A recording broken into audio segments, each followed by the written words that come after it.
Kabanata 16:11. Agent. Si Karim at ang kanyang mga kasamahan ay nakatitig sa isang bagay sa hindi kalayuan. Nakita nila ang maraming speedboat na naglalayag patungo sa kanilang mga yate.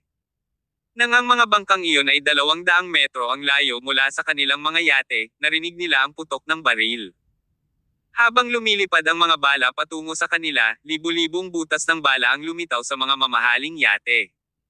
Arg! Ang mga dilag na iyon ay wala sa kanilang talino at napaluhod sa lupa sa takot. Si Karim, Blonde Jack, at ang iba ay mukhang hindi nasisiyahan. Sila yung mga taga Regal Palace.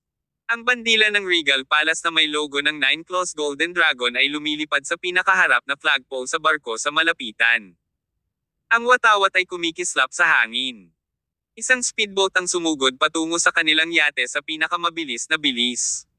Nakasakay sa speedboat ang isang dambuhalang matipunong lalaki na halos 2 metro ang taas. Nakatayo siya doon na may dalang rocket launcher sa kanyang balikat. Bagamat mabilis ang takbo ng speedboat, ang lalaking iyon ay nakatayong nakaugat sa bangka na parang isang malaking puno. Hindi siya natinag kahit 1 pulgada. Ang lalaking ito ay si Kieran Cruz, isa sa 18 general ng Regal Palace na binyansagang war god. Dala niya ang rocket launcher na iyon na may bigat na mahigit 100 kilo na parang isang laruan. Itinutok ni Kieran ang sandata sa yate at hinailan ng malakas ang gatilyo. Swoosh! Ang rocket projectile ay gumawa ng mahabang trail ng apoy sa hangin at direktang lumipad sa yate na iyon. Sa isang malakas na boom, ang loob ng barko ay sumabog sa isang dagat ng apoy. Rocket launcher. Hanggang sa umatake pa sila sa atin gamit ang rocket launcher. Mabilis na tumakas ang isang grupo ng mga miyembro ng Second God mula sa yate na tumama. Ang mga bala ay patuloy na lumilipad sa kanila mula sa kanilang paligid. Ang mga binatilyo ay walang oras na gumawa ng anuman kundi tumakas para sa kanilang buhay nang ang pag-atake ng bala ay ipinaray sa rocket launcher. Yung iba ay tumalon sa karagatan sa desperasyon. Kahit na si Karim ay natagpuan ang kanyang sarili na mapang-uyam. Ang lahat ng ito ay hindi nangyayari ayon sa script na kanyang isinulat. Sa katunayan, nahulaan niya na malamang na maiisip ng Regal Palace ang kanilang tagpuan. Sa katunayan, handa siyang lumaban nang mangyari iyon. Ilang sandali ang nakalipas, ipinahayag pa ni Karim na kung magpapakita ang Regal Palace, papatayin niya ang kasing dami ng kanilang mga kaaway na nang-ahas na dumating. Gayunpaman, nang narito ang kanilang mga kaaway, nawala ang kumpiyansa ni Karim. Ang ikalawang daigdig ay iba sa mortal na mundo. Napakaraming transcendent na mandirigma sa loob ng ikalawang daigdig. Ang mga thermal weapon ay hindi na gaanong nagagamit sa kanila. Ang bawat mandirigma ay nasa karera upang ituloy ang pinakamahusay sa kanilang pisikal na kapangyarihan. Kahit papaano, hindi nila pinansin ang kapangyarihan ng mga makabagong armas. Sa makatuwid, si Karim at iba pa, ang labanan ay dapat isagawa sa pinaka-primitive na paraan. Gayunpaman, ang mga bloke na ito ay hindi naglaro ayon sa mga patakaran. Sinimulan nila ang labanan sa pamamagitan ng pag-ulan ng mga bala at rocket launcher. Paano sila makakalaban? Sa sandaling ito, 12 ng miyembro ng ikalawang Diyos ang nagtipon sa mga yate na iyon. Sa ilalim ng mabangis na pag-atake ng baril, hindi bababa sa 20 hanggang 30 ikalawang miyembro ng Diyos ang napatay ng Regal Palace. Samantala, nagpatuloy ang labanan. Maraming speedboat ang lumapit sa 4 na yate mula sa lahat ng direksyon. Sa bawat speedboat ay mga elite ng Regal Palace. Kabilang sa kanila ang mga dakilang general, mga miyembro ng Nemesis, at maraming nangungunang mandirigma ng organisasyon. Ngayon, nagdala si Tyr Summers ng ilang daang mandirigma. Halos kalahati sa kanila ay transcendents, sila ang aktwal na pag-aari at lakas ng organisasyon. Nais ni Tyr na samantalahin ang pagkakataong ito upang gawing maliwanag ang kanyang organisasyon sa buong mundo. Ang mga mandirigma ng Regal Palace na ito ay hindi nangangailangan ng hagdan upang makarating sa mga yate. Paimpel silang tumalon sa speedboat sa pamamagitan ng pagtalon ng ilang metro sa taas at kaagad na dumaong sa mga yate na iyon. Second God ba? My name is Kieran Cruz, the war god of Regal Palace. Tumalon si Kieran sa deck ng isa sa mga yate. Lumapag siya ng may malakas na kalabog, at ang buong barko ay lumubog ng husto sa dagat dahil sa kanya. Sa tapat niya, nanliit ang mga mata ng dalawang miyembro ng Second God nang makita ang kahangahangang figure ni Kiron. Sabay na napaungol silang dalawa at sinugod si Kiron gamit ang kanilang mga kamao. Sagupaan, sagupaan, sagupaan. Ito ay ang tunggalian at banggaan ng mga brutal na puwersa. Ang suntok ni Kiron ay nagdala ng ilang libong kilo ng momentum. Parehong transcendent fighters ang mga kalaban niya pero hindi nila kayang tumagal ng 3 galaw sa kamay ni Kiron. Hindi nagtagal, natangay sila sa pag-atake ni Kiron, naging malata na parang putik. Kasabay nito, sunod-sunod ding sumakay sa yate ang iba pang general ng Regal Palace at natagpuan ang kanilang kapareha. Ang mga miyembro ng pangalawang Diyos na ito ay maaaring mayabang noon. Gayunpaman, nang matagpuan ng mga mandirigma ng Regal Palace ang kanilang lungga at nagsimulang maghagis ng mabibigat na suntok, sa wakas ay natikman ng mga miyembro ng Second God na ito ang takot ng Regal Palace. Kasabay nito, sa isang lugar sa loob ng malalaking bundok, may isang primitive na gubat na malayo at desyerto. Nakapagtataka, sa kailaliman ay isang napakalaking gusali.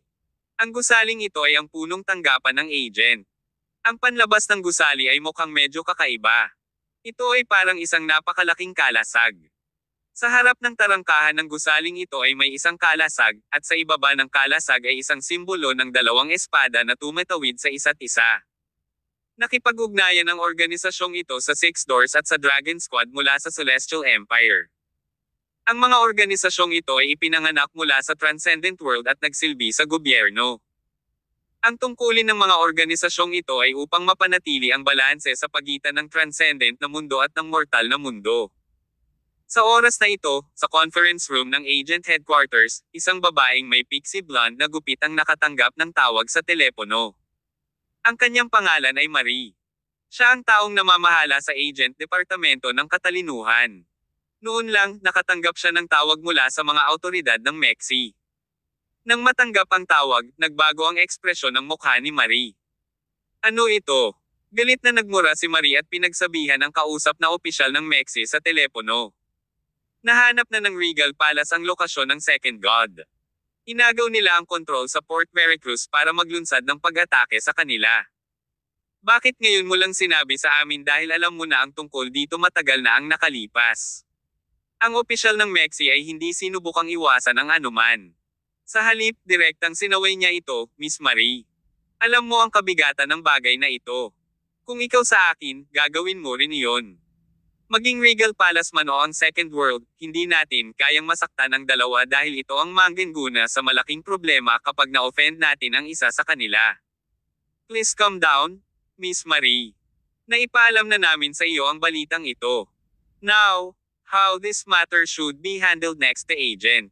So, Miss Marie, we still have a lot of things to deal, goodbye. Pagkasabi niyo ay nag-beep ang tawag. Ibinagsak ni Marie ang telepono sa mesa sa sobrang galit at nag-isip ng malalim. Kabanata 16:12. Castro at Emerson. Ilang sandali pa si Marie bago niya naalala ang kanyang iniisip. Pagkatapos, tumayo siya sa kanyang upuan at lumabas ng conference room. Naglakad si Marie sa mahabang koridor at nakarating sa isa pang opisina sa dulo ng daanan. Sa loob ng opisina ay nakaupo ang isang lalaking nakakot. May hawak siyang tabako sa kanyang kamay. Gaano man makita ng isang tao ang lalaking ito, hindi may kakaila na ang lalaking ito ay nagpapakita ng aura ng isang kilalang tao. Hindi alam ang tunay niyang pangalan. Gayunpaman, halos lahat ay nakarinig ng kanyang palayaw sa ikalawang daigdig sa ibang bansa. Ang Castro ay isang napaka-grounded na pangalan. Wala umanong ibang libangan sa buhay ang lalaking ito maliban sa paninigarilyo.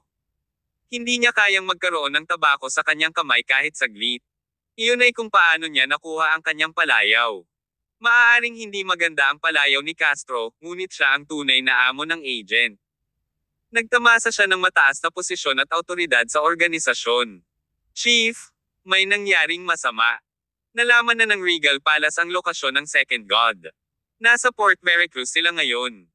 Isang oras na ang nakalipas, tuluyan ng ikinulong ng Regal Palace ang daungan na iyon. Nang pumasok si Marie sa opisina, dinala niya ang isang pakiramdam ng takot. Gayunpaman, nanatiling kalmado at hindi apektado si Castro. Mukhang inaasahan na niya ang ganitong sitwasyon. Tanong niya, hindi kayang kunin ng Regal Palace ang daungan ng hindi nagpapalam sa gobyerno ng Mexi. So, sila ang sadyang nag-delay ng pagpapalam sa atin, di ba? Yes, Chief, sagot ni Marie.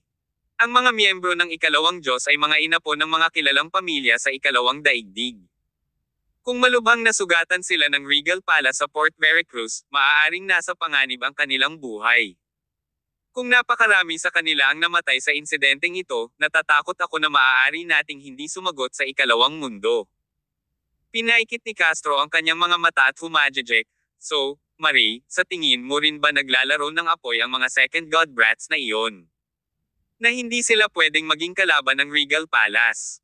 Mapait na tumawa si Marie at sumagot, ang mga batang iyon ay grupo lamang ng mga spoiled brats na kasing galing ng basura.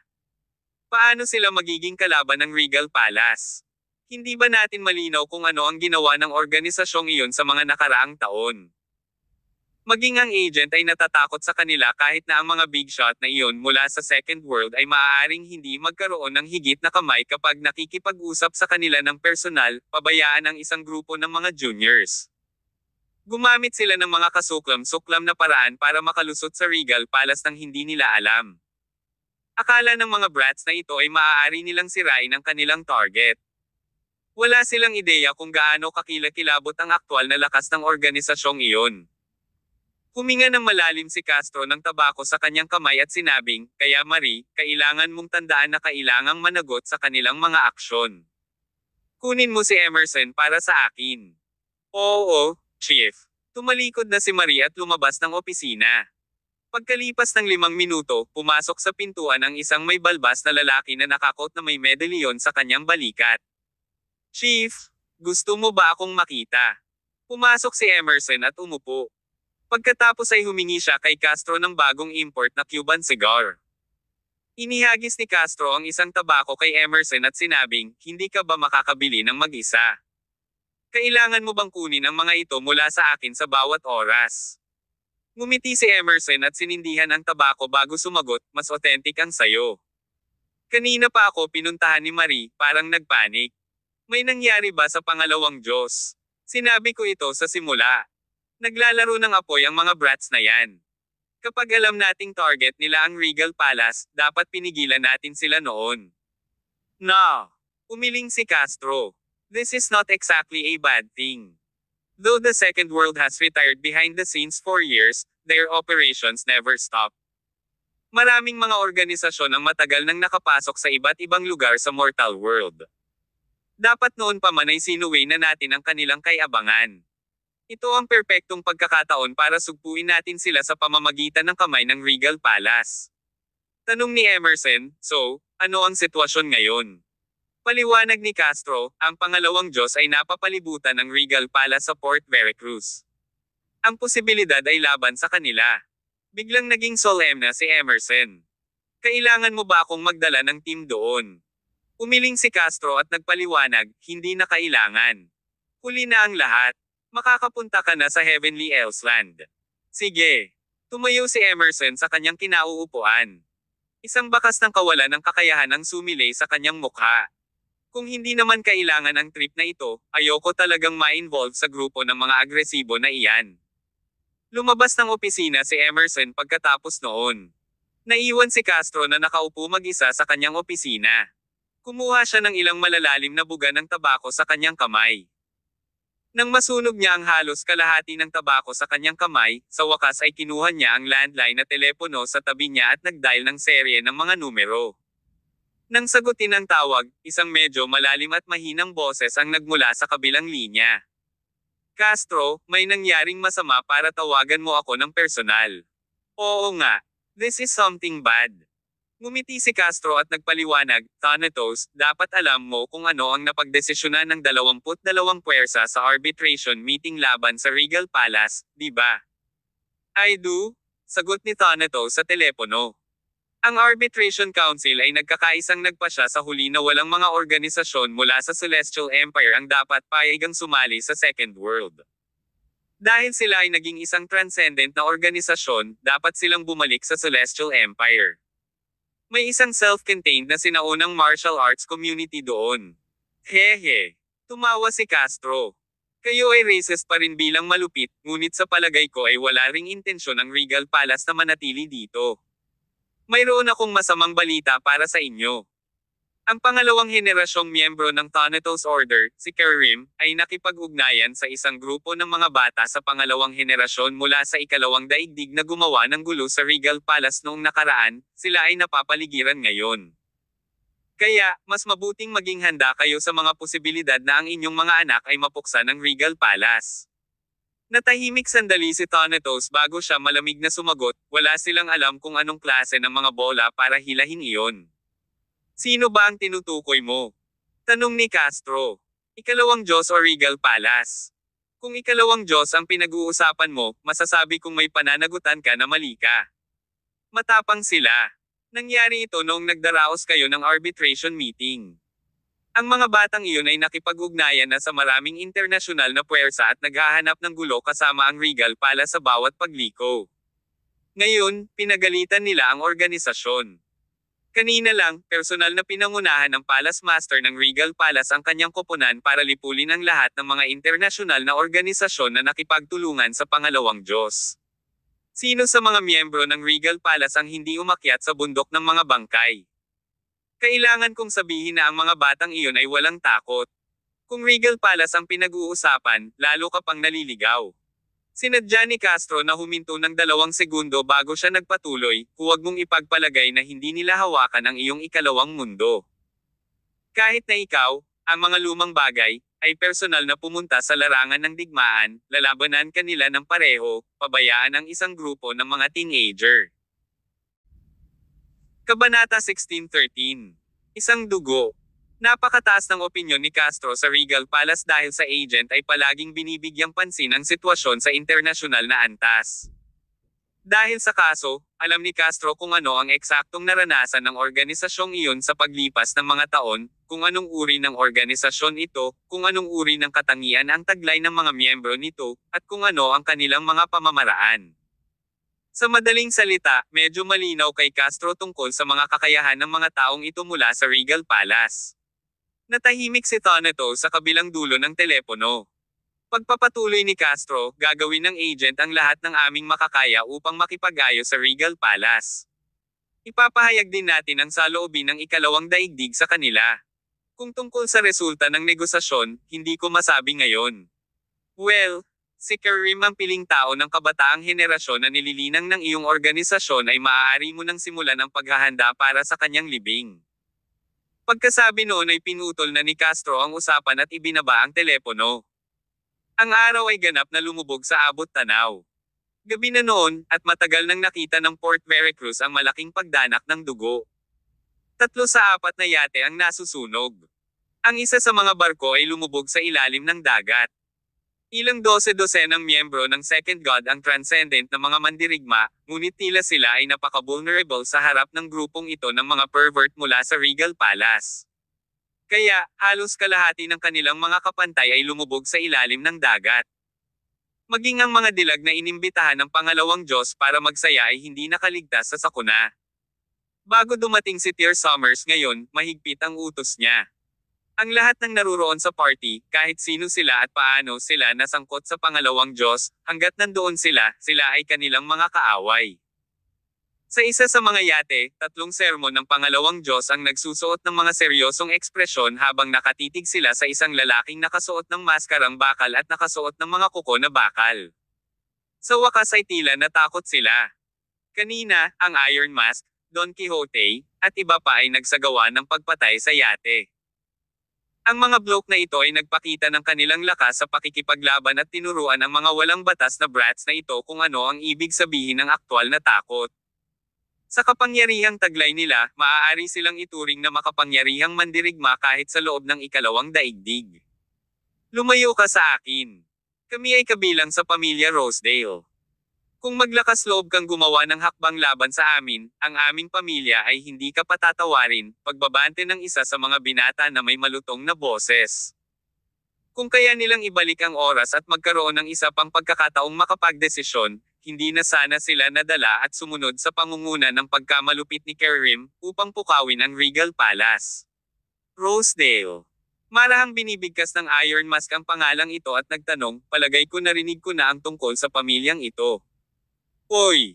Totoo bang kontrolado ng pamilya mo ang paglalabas ng dolyar? Kayang-kaya pa nga ng pamilya mo na manipulahin ang mga digmaan sa pagitan ng malalaking bansa. Dahil narinig mo na kami, mas mabuting ibaba mo kaagad ang mga armas sa iyong mga kamay, o kami.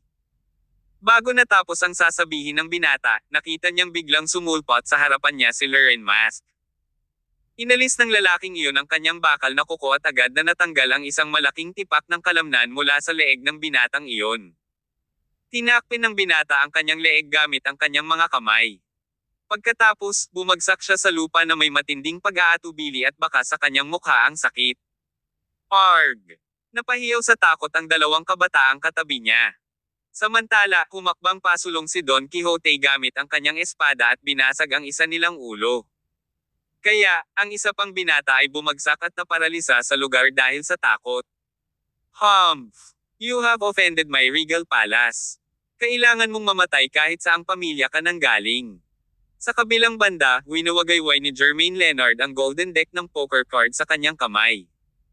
Nakasunglas siya at nakatitig kay Mr. I nang hindi kumikislap ang mga mata. Noon, sinunog ng lalaking ito ang barko ni Jermaine sa pamamagitan ng hypnosis. Nang maglaon, ikinulong ni Jermaine ang buong Verten ngunit hindi pa rin nahuli ang taong ito. Sa pagkakataong ito, hindi na niya hahayaang makatakas muli si Mr. I. Bukod pa riyan, malaki rin ang nawala kay Jermaine dahil sa insidenteng iyon. Hindi mo ako mahuhuli. Si Mr. I ay lubos na kumpiyansa sa kanyang kasanayan sa hypnosis. Hawak niya pa rin ang mamahaling Zippo lighter na iyon. Binuksan niya ang takip, gumawa ng malutong na tunog. Kaagad, ilang elite ng Regal Palace sa tabi niya ang naghawak ng kanilang mga armas kay Jermaine. Sa pamamagitan lamang ng paglipat na iyon, nagawa niyang magpa-hypnotize ng ilang elite. Nakipag-away si Jermaine sa mga elite ng kanyang organisasyon.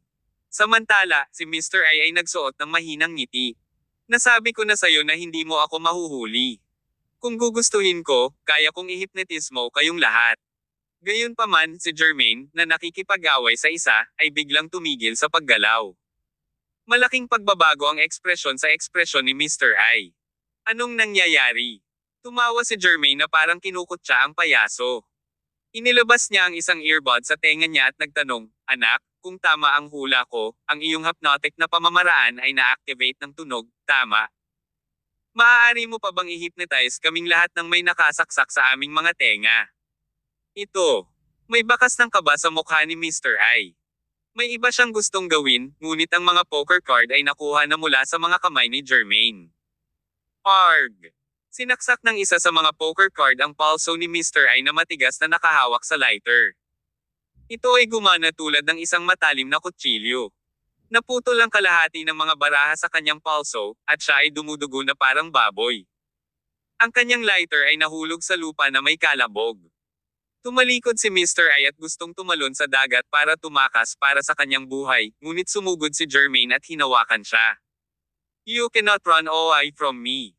Next, I will show you what actual terror is. Samantala, patuloy na winawagayway ni Blonde Jack ang mga gintong gunting sa kanyang kamay sa kabilang panig ng barko habang nakikipag-duel siya kay Ash. Sa likod nila, ang binatang isa na iyon at ang iba ay nakikipag-away sa dalawang elite ng Regal Palace. Mabilis na umindayog ang gunting sa kamay ni Blonde Jack, at dumating ito nang may nakamamatay na puwersa. Gayunpaman, siya ay masyadong mabagal kapag nahaharap sa pag-atake ng Santo Ryu mula kay Ash. Klang klang klang. Ang mga pag-atake ni Ash gamit ang tatlong talon ay gumawa ng sunod-sunod na tunog ng mga clanging. Ang sobrang bilis na iyon ang nagbigay kay Blonde Jack ng nakakasilaw na sensasyon. Ilang sandali pa ay ginulo ni Ash ang kanyang ritmo. Sa huli, tinamaan ng talon ni Ash ang gunting sa kamay ni Blonde Jack at napatumba ito. Nang si Ash ay handa ng patayin si Blonde Jack, biglang lumapit si Black Caesar at sinabing, "Tumigil ka, Ash.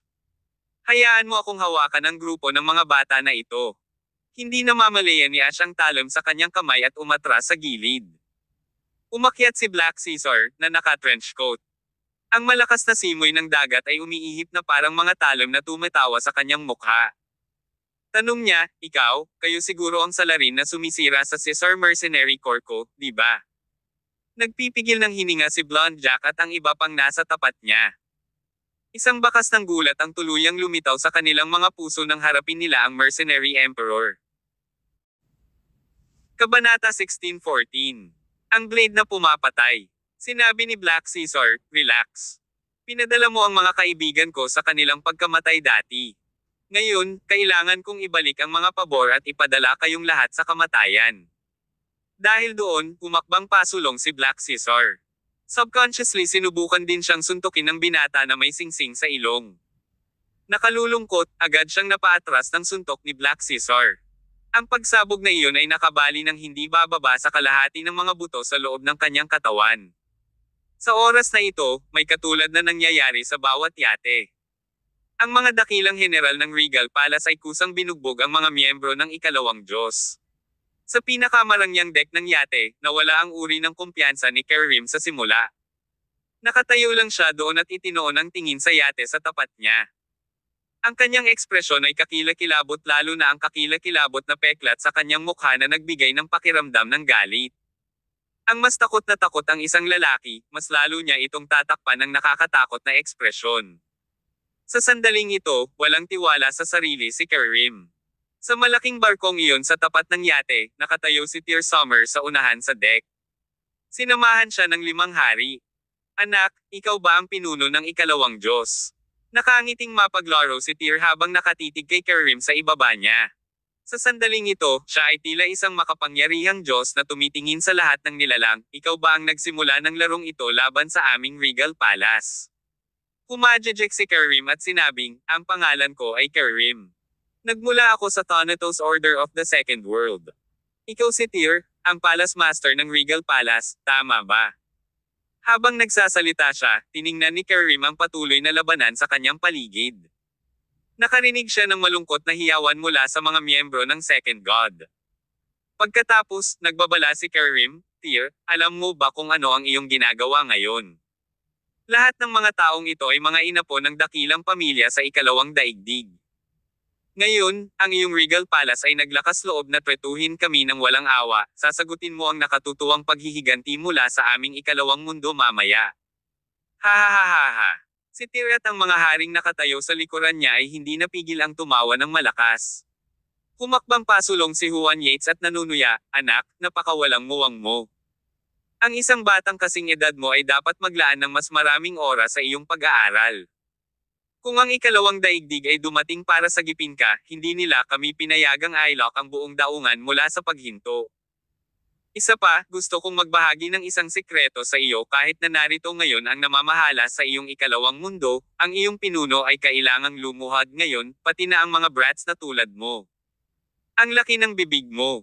Galit na galit si Kerim. Ibinuka niya ang kanyang mga braso nang lumitaw ang isang bola ng apoy sa kanyang kaliwang kamay at hamog na nagyelo sa kanan. Parang sobrang dominante niya. Nagsasagawa ng akrobatike. Ngumisi si Tyr. Pagkatapos, lumitaw si Ormer Dagger sa kanyang kamay. Pinakilos ni Tyr ang kanyang galit na panloob na lakas ng hindi nagpipigil. Itinaas niya ang punyal sa kanyang kamay at sumigaw ng "Splitting Earth." Boom! Ginawa ni Tyr ang ikatlong estilo ng Seven Blade form, ang Splitting Earth. Ito ang pinakamapang-api na hakbang na maaari niyang gawin dahil sa kanyang kasalukuyang cultivation realm. Ang slash na ito ay higit pa sa isang palabas kay Kerim, ngunit ito rin ay sinadya upang maging ang pagganap sa mga big shot ng ikalawang mundo sa ibang bansa. Ginamit ni Tyr ang kanyang lubos na lakas para ipahayag sa buong ikalawang mundo na ang kanyang Regal Palace ay hindi dapat guluhin, at si Tyr ay mas brutal na harapin. Boom! Bumaba mula sa langit ang malaking liwanag ng espada at tumama sa yate kung nasaan si Kerim, ng husto. Kasabay ng isang malakas na putok, ang barko ay nahati sa 2 hati gamit ang talim ni Tyr. Ang sasakyang pandagat ay naghiwalay, at ang tubig dagat ay tumalsik mula sa magkabilang panig sa ilang dosenang metro ang taas sa kalangitan. Napatulala si Kerim, lubos na natulala. Ang lamig at apoy sa kanyang mga kamay kanina ay tila napakaputla at walang kapangyarihan kumpara sa atake ni Tyr. Para siyang langgam na nagpapakita kung gaano kalakas ang kalamnan nito sa isang leon. Ang yate ay nahati sa 2, at ang Kerim ay nahulog sa dagat na parang isang tumpok na kahoy. Sa sandaling nahulog siya sa tubig, isang puting anino ang agad na lumalangoy sa kanya. Sumisid na si Knocker sa dagat. Hinawakan ng lalaki ang damit ni Kerim at inihagi sa deck kung nasaan si Tyr at ang iba pa. Sa puntong ito, pagkatapos ng pagkabigla mula sa pagiging nasa tubig, sa wakas ay bumalik si Kerim sa kanyang katinoan. Nang makita niya si Tyr at iba pang mga kaaway na nakatayo sa kanyang paligid, sa wakas ay pumiglas siya. Ikaw, anong klaseng Tom yan? Isang pumapatay ng tao. Hating gabi noon sa Heavenly Island. Dalawang malalaking barko ang naglayag patungo sa daungan ng Isla ng Langit. Si Tyr at ang kanyang mga kasamahan ay bumaba sa sisidlan. Bumalik sila na may mabungang resulta. Nakuha ni Tyr at ng kanyang grupo ang kabuoang 10 miyembro ng Second God, kasama si Kerim. Ang iba pa nilang miyembro ay namatay sa Port Veracruz. Bitawan mo kami. Ano ang gusto mo sa amin? Kami ang mga elite ng ikalawang daigdig. Kung maglakas loob kang ipatong ang iyong kamay sa amin, hindi ka patatawarin ng ikalawang mundo. Ilang miyembro ng ikalawang Diyos ang sumisigaw. Ang insidente sa Port Veracruz kanina ay naging dahilan ng pagkatakot. Dahil sa kanilang lakas, hindi sila kwalipikadong makipaglaban sa kanilang mga kaaway. Ngayon, maaari lamang nilang biruin ang mga ito gamit ang ikalawang mundo. Baka ma-pressure nila ang Regal Palace dito. Gayunpaman, walang nagbigay pansin sa kanila. Matagal nang nananahimik si Kerim. Alam na alam niya sa kanyang puso na sa pagkakataong ito, ang mga posibilidad ay laban sa kanila. Boss, ano ang dapat nating gawin sa grupo ng mga bata na ito? Tanong ni Clifford.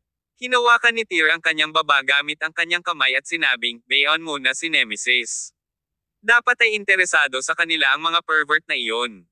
Kaya, personal na dinala ng White-Eyed Lavery Dragon ang 12-dosenang miyembro ng Second God sa Coliseum ng Nemesis. Ang gabing ito ay magiging isang walang tulog na gabi para sa marami sa kanila. Pagkatapos, bumalik si Tyr sa kanyang palasyo para magpahinga. Kinabukasan, maaga siyang nagising at pumunta sa daungan ng Heavenly Island. Nakatayo siya sa isang malaking bato sa daungan. Umiihip ang simoy ng dagat kay Tyr. Nakalanghap siya ng sariwang hangin sa umaga at walang kurap na tumitig sa malayo. Isang barkong pandigma ang dahan-daang tumulak patungo sa Heavenly Island mula sa malayo. Oo, isa nga itong barkong pandigma na nilagyan ng mga bala. Ang commander ng barkong pandigma ay si Emerson. Lumipad ang watawat ng agent sa harapan ng barkong pandigma. Ipinahiwatig nito na ang barkong pandigma na ito ay hindi pag-aari ng gobyerno ngunit ito ay agent. Biglang tumunog ang babalang sirena sa isla. Ang taong namamahala sa pagsubaybay sa teritorial na tubig na malapit sa Heavenly Island ay tumawag kaagad kay Tyr. Boss, may lumitaw na barkong pandigma 8 nautical miles ang layo. Papasok na ang barko sa lugar na binabantayan ng Heavenly Island. Kailangan ba natin itong harangin ngayon?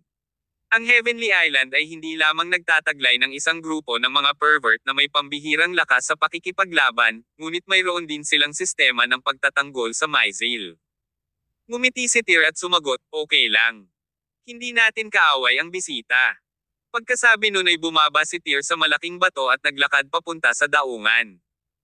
Sa likod niya, napansin ni Clifford, Cyrus, at iba pa ang nangyari at pumunta na rin sila sa daungan. Kabanata 16:15.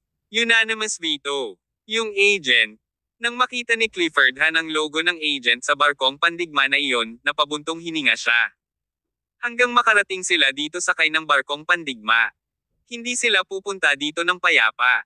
Sabi ni Tyr, dapat nating tanggapin ang lahat ng bumibisita bilang mga bisita. Noon lang, tinutulak ni Olympias White ang wheelchair ni Jim Zabanskay papunta sa kanila. Sa 5 hari, 4 sa kanila ang nakarating sa daungan. Maging si Tyr, ang Palace Master, ay personal na naghihintay sa daungan para tanggapin si Emerson, na kinatawan ng agent. Gayong mabuting pakikitungo mula sa Regal Palace ay isang malaking karangalan sa organisasyon. Huminto ang barkong pandigma sa isang lugar na halos 6 na nautical miles ang layo mula sa Heavenly Island.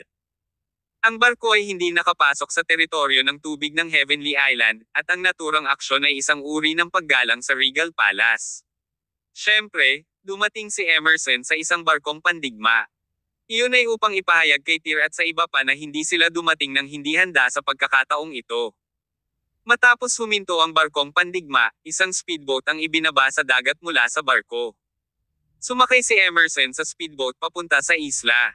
Siya ay dumating mag-isa at hindi man lang nagdala ng isang mag-drive ng bangka. Sa wakas, ang speedboat ay lumapit sa daungan ng Heavenly Island. Tumalon si Emerson mula sa bangka papunta sa lupa. Mabangis ang ihip ng hanging dagat na nagpapataas ng malalaking alon sa dagat. Nabasa ng mga alon na iyon ang mga sulok ng damit ni Emerson. Binati niya, Palace Master and Kings of Regal Palace. Nandito ako ngayon na kumakatawan sa agent sa pagbisita sa Heavenly Island. Paumanhin sa abala.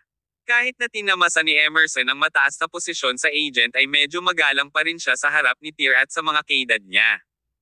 Ang mga opisyal na organisasyon tulad ng agent ay iba sa mga opisyal na organisasyon sa Celestial Empire. Halimbawa, ang Six Doors at Dragon Squad ay nahahati sa dalawa, bawat isa ay may mga tungkulin nito.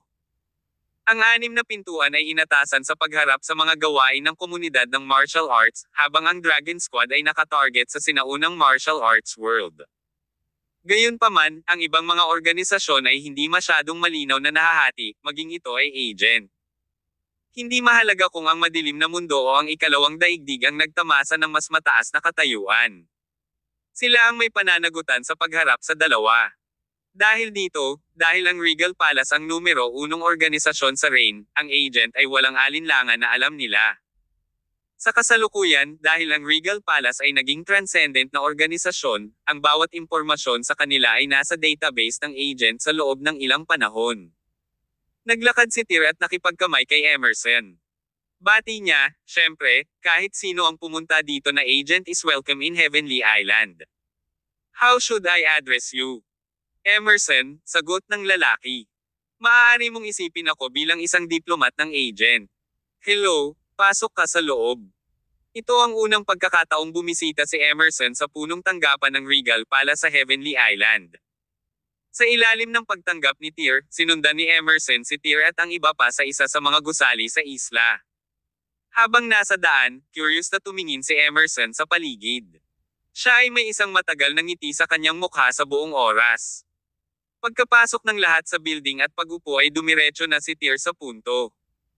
Mr. Emerson, hindi kasing simple ng pagdaan bilang bisita ang layunin mo sa pagbisita sa isla ko, di ba? Haha. Dapat alam na alam ng Palace Master ang pakay ko sa pagbisita, sagot ni Emerson. Kamakailan, isang organisasyon na tinatawag na Pangalawang Diyos na binubuo ng mga inapo ng mga pangunahing organisasyon mula sa ikalawang mundo ay lumitaw ng kung saan-saan. Ang grupong ito ng mga bata ay pinalaki ang mga opinyon tungkol sa kanilang mga kakayahan at lumalaban sa Regal Palace sa bawat pagkakataon. Kahapon, ang iyong organisasyon ay inilunsad isang pangkalahatang opens iba laban sa Pangalawang Diyos sa Port Veracruz sa gabi, tama ba? Tama ka. Walang tinatago si Tyr. Ang mga kabataan ay palaging may mas kaunting takot, kaya dapat tinuruan sila ng ilang mga aralin. Mayroong higit sa 40 sa kanila sa organisasyong iyon. Nakuha namin ang higit sa 30 sa kanila. Nahuli ko ang natitirang 10 o higit pang mga nakaligtas na miyembro. Hulaan mo kung ano ang paulit-ulit na sinisigaw ng mga brats na iyon nang mahuli ko sila. Sinasabi nila na sila ang mga prinsipe ng ikalawang daigdig.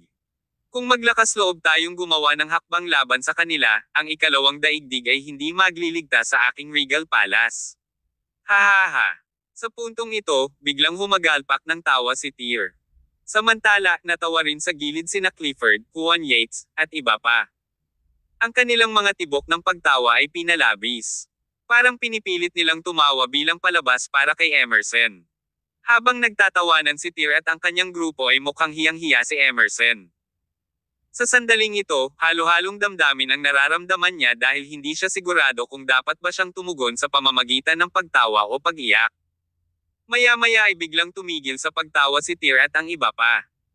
Naging nakakatakot ang mga ekspresyon nila. Emerson, sabihin mo sa akin. Sa tingin mo ba matatakot ang Regal Palace kapag dumating sa amin ang mga dakilang organisasyon ng Second World? Hindi mo gagawin, tiyak na sagot ni Emerson. Kilalang kilala ni Emerson ang Regal Palace. Kahit na dumating sa kanila ang mga dakilang organisasyon sa ikalawang daigdig, hindi sila matatakot sa kanila. Ang organisasyong ito ay hindi mababa kung ikukumpara sa mga dakilang organisasyon mula sa ikalawang daigdig. Ang pangunahing layunin ni Emerson dito ngayon ay hindi para dito. Ito ay isang maliit na aspeto lamang ng bagay na iyon. Isang mahusay na organisasyon sa ikalawang daigdig ay hindi ganoon katikot. Gayunpaman, kapag ang karamihan sa mga organisasyon ng ikalawang daigdig ay nagsanib sanhi, hindi na kayang labanan ng Regal Palace ang kanilang mga pag-atake. Ipinaliwanag ni Emerson, Palace Master, dapat alam mo ng mabuti ang layunin ng aking pagbisita. Bagamat kinakatawan ko ang agent na pumupunta sa iyo, lahat ng sinasabi ko ay hindi ganap na kumakatawan sa aking organisasyon. Kaya, hindi ako mag-aaksaya ng oras at salita ngunit dumiretso to the point. Nandito ako bilang isang mensahero upang ipaalam sa iyo ang saloobin ng ikalawang daigdig sa bagay na ito. Pinunasan ni Tyr ang kanyang mga templo at sinabing, sabihin mo sa akin. Si Emerson ay nagsindi ng tabako at huminga ng malalim bago niya sinabing, kamakailan lamang, ang iyong organisasyon ay naging transcendent na organisasyon. Ang mga elite sa mas mababang ranggo ay sumailalim din sa parehong pagbabagong tinatawag namin na isang supernatural na nilalang sa kanluran, habang tinawag ninyo ang inyong sarili na mga transcendent. Ayon sa mga regulasyon ng ikalawang daigdig, ang isang organisasyon na may higit sa 30 supernatural na nilalang ay maaaring ituring na isang transcendent na organisasyon. Kaya, sa tingin ko, ang Regal Palace ay may higit sa 30 supernatural na nilalang sa ngayon, tama ba? Hindi ko sila binilang mabuti. Ngumiti si Tyr at nagpaliwanag, we do have at least 80 or hundreds of transcendents for sure. Also, they are not ordinary transcendents. All of them are very powerful. Naku, nakikita kong hindi ka pa natutong maging mahinhin, Palace Master. 2 beses na kumaibot ang mga kalamnan sa mukha ni Emerson bago siya nagpatuloy. Kanina pa, nagsagawa ng arbitration meeting ang Second World para talakayin kung paano naging transcendent na organisasyon ang iyong organisasyon. May kabuuang 22 transcendent na organisasyon ng ikalawang daigdig ang lumahok sa pulong. Nagsagawa sila ng iba't ibang uri ng pagsusuri, talakayan, at pag-aaral ng lakas laban sa iyong organisasyon sa pulong. Siyempre, ang pinakamahalagang bahagi ng talakayang ito ay kung dapat nilang tanggapin o hindi ang isang transcendent na organisasyon tulad ng Regal Palace into the Second World bilang isang miyembro. Oh, ito ay kawili-wili. Tumawa si Tyr. Nag-meeting sila para pag-usapan kung gusto nilang sumali ang Regal Palace ko sa Second World without our consent. Kung gusto nilang sumama kami, kailangan ba naming pumayag? Medyo awkward na natawa si Emerson at sumagot, ito ang mga patakaran. Anong klaseng rules ito? Nagmura si Tyr. So, ano ang resulta ng usapan nila? Sumagot si Emerson, may kabuoang 22 unanimous vetoes. Kabanata 16:16. Iyon ay ibang usapin. Kapag sinabi iyon, kahit si Tyr Summers ay medyo nabigla. Sumimangot din ng husto sina Clifford Hahn, Juan Yates, at iba pa. Ang Regal Palace ay isang organisasyon na pangunahing binubuo ng mga miyembro ng Celestial Empire na pinagmulan. Sa paglipas ng mga taon, kasabay ng paglaki ng Celestial Empire, ang mga tao nito ay kinatatakutan ng maraming malalaking bansa, malalaking organisasyon, at malalaking pamilya. Ang mga puwersang ito ay sumalungat sa mga taong pinagmulan ng Celestial Empire mula sa bawat aspeto. Ni-marginalize pa nila ang mga ito at sinubukan ang lahat ng paraan para pagbawalan ng bansa na bumalik sa kalakasan nito. Ang parehong sitwasyon ay nasangkot pa sa ikalawang daigdig. Sa makatuwid, mariing tinanggihan ng ikalawang daigdig ang Regal Palace na nagmula sa Celestial Empire. Dahil dito, nang ang organisasyon ay naging transcendent na organisasyon sa pagkakataong ito, malabong tiisin ng ikalawang daigdig ang patuloy na pagpapalawak nito sa ibang bansa at magpatuloy sa pagbabago nito. Ang mga taong ito ay walang alinlangan na makakahanap ng mga paraan upang itaboy sila pabalik sa Celestial Empire. Gayunpaman, hindi inaasahan ni Tyr at ng iba pa na ang lahat ng 22 transcendent na organisasyon na lumahok sa pulong ng arbitrasyon ay talagang bumoto laban sa kanila. Bagamat walang pakialam si Tyr sa pagsali sa ikalawang daigdig, hindi pa banggitin na matagal na siyang may ideya na ibalik ang kanyang organisasyon sa pinagmulan nito, ang pakiramdam na tinanggihan at tina-target ay nagparamdam sa kanya ng labis na hindi kasiya siya. Dahil ang lahat ng kanilang mga boto ay laban sa atin, ang mga taong ito ay magiging ating mga kaaway sa hinaharap. Hindi napigilan ni Tyr na mapabuntong hininga. Samantala, ang mga kalamnan sa mukha ni Emerson ay dahan-daang kumikibot. He urged, dahil ang iyong organisasyon ay nagbago na sa isang transcendent na organisasyon, kung gayon dapat kayong lahat ay sumunod sa mga alituntunin ng ikalawang daigdig. Tyr, sana maintindihan ninyo. Pinaikit ni Tyr ang kanyang mga mata. Tumingin siya kay Emerson at nagtanong, Emerson, napakalaki ng mga negosyong pinapatakbo ng organisasyon ko sa bansa mo, tama ba? Marami tayong naiambag sa bansa mo sa mga nakaraang taon, hindi ba? Awkward na ngumiti si Emerson at sinaway, magkaiba silang usapan. Sumagot si Tyr, hindi kailangang sundin ng aking Regal Palace ang mga alituntunin ng iba, at wala akong pakialam sa tinatawag na Second World. Kung ayaw kong umalis, kahit na ang mga taong iyon mula sa Second World ay sumunod sa akin, sila ay hindi ako maaaring itaboy. Ngunit, pagkatapos ng mahabang panahon na umalis ang isang binata sa kanyang tahanan, sa kalaunan ay mamimiss niya ang kanyang tahanan at ang kanyang ina. Ang pagbabalik ng organisasyon sa pinagmulan nito ay hindi lamang ang hiling ko kundi pati na rin ang hiling ng lahat ng miyembro ng Celestial Empire na pinanggalingan ng Regal Palace. Nang marinig ito ni Emerson, sa wakas ay nakahinga siya ng maluwag. Nang sabihin ito sa kanya ni Tyr, nangangahulugan ito na hindi tinatanggihan ng organisasyon ang ideya na iwanan si Rain. Kahit na walang paglitaw ng ikalawang daigdig, ang organisasyon ay babalik sa Celestial Empire ng pareho. Sa kasong ito, mas madaling magawa ni Emerson ang kanyang misyon. Huminga ng malalim si Emerson na may hawak na tabako sa kanyang kamay at sinabing, Mr. Summers, natutuwa akong naiintindihan mo at nasusuportahan mo ang aming gawain. Nang marinig niya ito ay napabuntong hininga si Tyr. Samantala, si Clifford at iba pa ay nakangiti rin sa gilid. Hindi napigilan ni Juan na paalalahanan siya, Emerson, sana ay maunawaan mo ang larawan. Ang plano ng Regal Palace na bumalik sa Celestial Empire ay isang desisyon na ginawa namin sa aming sarili. Hindi kami napipilitang bumalik sa Celestial Empire dahil sa ikaw, Agent, at ang Second World. Kung tumanggi kaming bumalik, hayaan mo ang iyong organisasyon at ang ikalawang daigdig, kahit ang iyong dakilang emperador ay hindi kami mapipilit na umalis kung siya ay pupunta sa amin. Napakasakit ng mga sinabi ni Juan. Samantala, ngumiti si Emerson at sumagot, naiintindihan ko.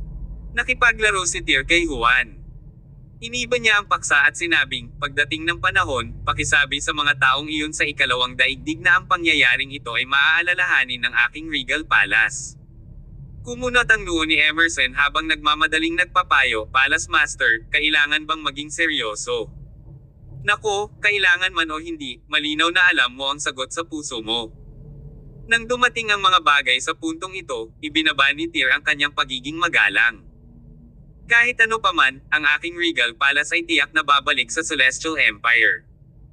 Pero Emerson, sana ay tandaan mo na may pagkakataon, magkasalubong pa rin tayo sa hinaharap. Bagamat hindi umalis ang Regal Palace dahil sa pressure mula sa Second World, kitang-kita ang kanilang puot sa organisasyon. Kapag nagkita ang magkabilang panig sa hinaharap, tiyak na hindi magiging palakaibigan ang Regal Palace sa Second World. Naiintindihan ni Emerson ang damdamin ni Tyr at ng iba. Sinabi niya, dahil ito ang kaso, wala na akong ibang masasabi. Palace Master, bibigyan kita ng isang buwan para ganap na ibalik ang Regal Palace sa Celestial Empire. Masyadong maikli ang isang buwan. Sabi ni Tyr, at least 3 months. Within 3 months, aalis na rito ang Regal Palace ko at babalik sa Celestial Empire. Bukod doon, ang ibig ko lang sabihin ay ililipat namin ang headquarters namin pabalik. Wala akong intensyon na ilipat ang iba't ibang negosyo at industriya ng Regal Palace mula sa buong mundo pabalik sa Celestial Empire. Hindi posible na ilipat silang lahat pabalik. The Second World only targets the fact that my organization is made up of transcendent fighters. So, wala silang karapatan na makialam sa mga negosyo namin, di ba? Biglang naging solemn na ang ekspresyon ni Emerson nang sabihin niya, Palace Master, bawat aspeto ng iyong organisasyon ang tinutukoy namin. Ibig bang sabihin nito ay pinagsasamantalahan mo kaming lahat? Biglang naging malamig ang tono ni Tyr. Naging malungkot din ang ekspresyon ni Clifford at ng iba pa. Emerson, hindi ka dapat mag-iwan ng puwang para sa pagmamaniobra. Kung gagawa ka ng mga kalokohan, kailangan nating pag-isipang muli ang ating plano.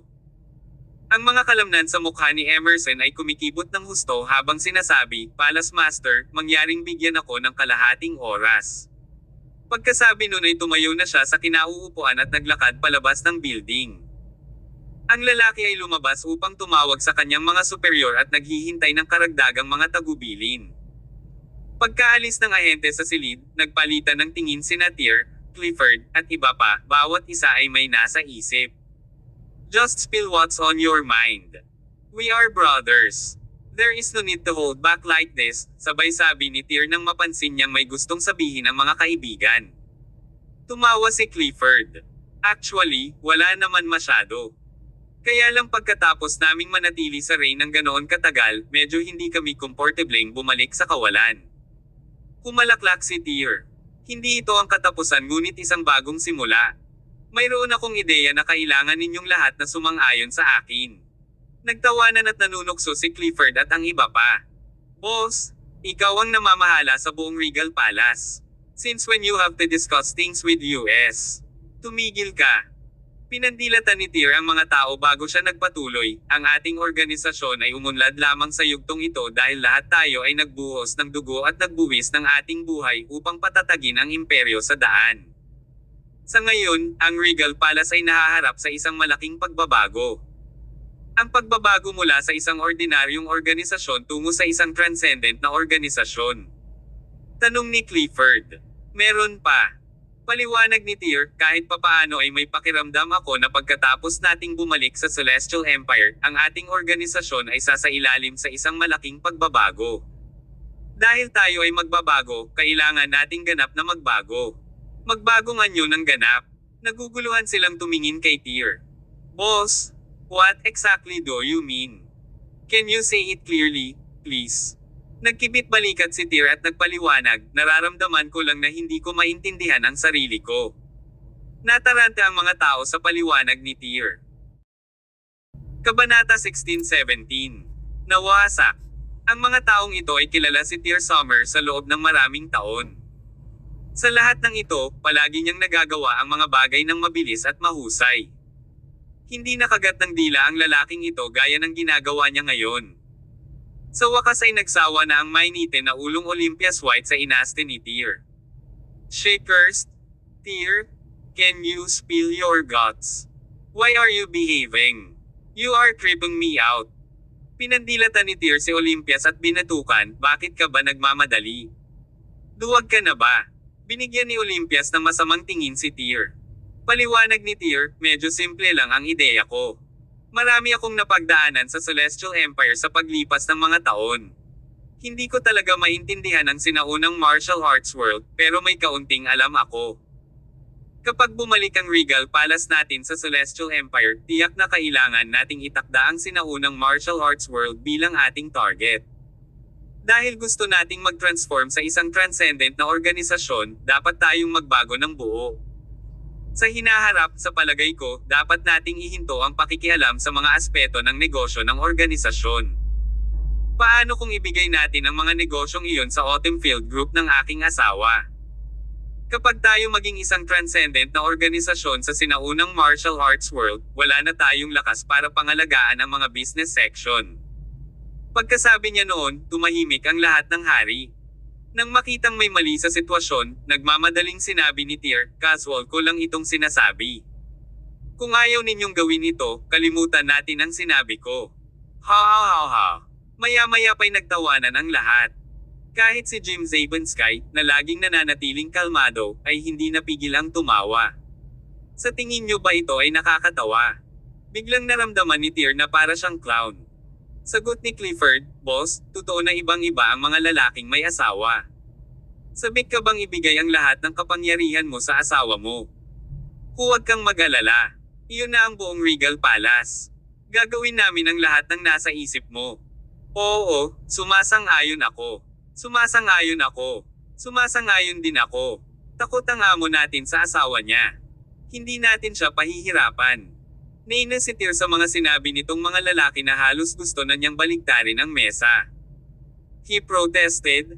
Guys, I am explaining my reason to you all seriously. I am doing this for the sake of the transformation of our organization. This is something I'll propose for the greater good. Hindi ko ginawa ito dahil sa takot ako sa asawa ko. Ha ha ha ha. Ang mga haring iyon ay patuloy na tumawa ng labis. Hindi nakaimik si Tyr. Anyway, I am just bringing this matter up casually. Wala pang konkreto. Tutal may kutob lang ako ngayon. Kung dumating ang araw na iyon, bibigyan ko ang lahat ng magandang dahilan. We don't need any reason. All of you is willing to do anything, basta masaya si sister-in-law. Pang-aasar ni Clifford. Tumahimik ka. Kinuha ni Tyr ang ashtray sa mesa at ibinato kay Clifford. Noon lang, bumalik si Emerson mula sa labas pagkatapos gumawa ng ilang tawag sa telepono. Mukhang mas maganda ang mood niya ngayon. Dahil sa hitsura nito, ang kanyang mga nakatataas ay hindi dapat gumawa ng mga bagay na mahirap para sa kanya. Palace Master, nakipag-usap ako sa aking mga superiors. Handa silang bigyan ka ng 3 buwan upang lumipat. Gayon din, tungkol sa iyong mga negosyo, industriya, at iba't ibang puwersa ng Regal Palace sa internasyonal na arena, lahat ng mga komersyal na aktibidad na iyon ay maaaring mapanatili at malayang nagpapatakbo hanggat hindi sila nakikisangkot sa ikalawang daigdig. Siyempre, ang aming saloobin ay nananatiling pareho.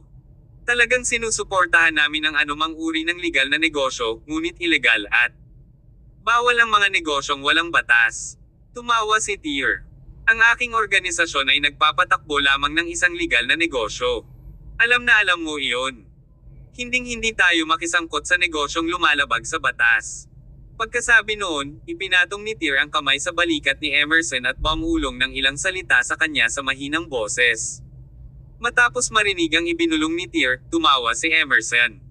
Palace Master, iyon ay isang napakatalino na ideya. Kung ganoon ang kaso, ang agent ay maaaring mag-apply sa opisyal na magbigay ng walang kondisyong suporta para sa Autumn Field Group. Jeez! Gusto kong magpasalamat ng maaga sa agent. Sagot ni Emerson, ang aming organisasyon ay palaging nasa panig ng Regal Palace. Magkaibigan tayo. Sarcastic na tawa ni Tyr sa kaibuturan. Kung talagang sinadya ni Emerson ang sinabi niya, ang agent ay hindi sana kinakatawa ng ikalawang daigdig para makipag-ayos sa kanila ngayon. Sumunod, nagtapos si Emerson, well, Mr. Summers, dahil nasabi na at tapos na ang lahat, hindi na kita guguluhin ng mas matagal. Bukod doon, gusto kong kumitawan sa Second World para humingi ng tawad sa iyo tungkol sa mga bata mula sa Second God. Those brats were acting recklessly, lukang para sa problema sa iyo. Dapat ay binigyan mo na sila ng kaukulang parusa sa ngayon. Nabalitaan ko na nahuli mo si Kerim at ang kanyang mga kasamahan. Maaari mo ba silang ibalik sa akin upang iuwi sila at ipaliwanag sa ikalawang daigdig? Sabi nga sa kasabihan, mas mabuting magkasundo ang mga kalaban. Kaysa makipagtalo sa isa't isa, sana ay maging maaway ng Palace Master sa pagkakataong ito. Ang ikalawang Diyos ba ang tinutukoy mo? Tumango si Tyr nang may pag-iisip at sinabing, dahil ang iyong organisasyon ay nakiusap para sa kanila, natural, kailangan kong magpakita ng paggalang sa iyo. Dahil doon, napalingon si Tyr kay Clifford at pinagalitan, ano ang ginagawa ni White-Eyed Lavery Dragon? Hindi ko pa siya nakikita simula pa kaninang umaga. Mabilis na tawagan siya at hilingin sa mga bloke na iyon mula sa Nemesis na tumigil sa pakikipaglaro sa pangalawang Jaws Brats at dalhin sila dito. Ngumiti ng masama si Clifford at sumagot, let me go there personally. With that, tumakbo siya papunta sa Coliseum ni Nemesis. Kahit papaano ay naramdaman ni Emerson na may isang bagay na hindi tama nang makita niya si Tyr at ang kanyang mga kasamahan na sumang-ayon sa kanyang kahilingan ng napakabilis.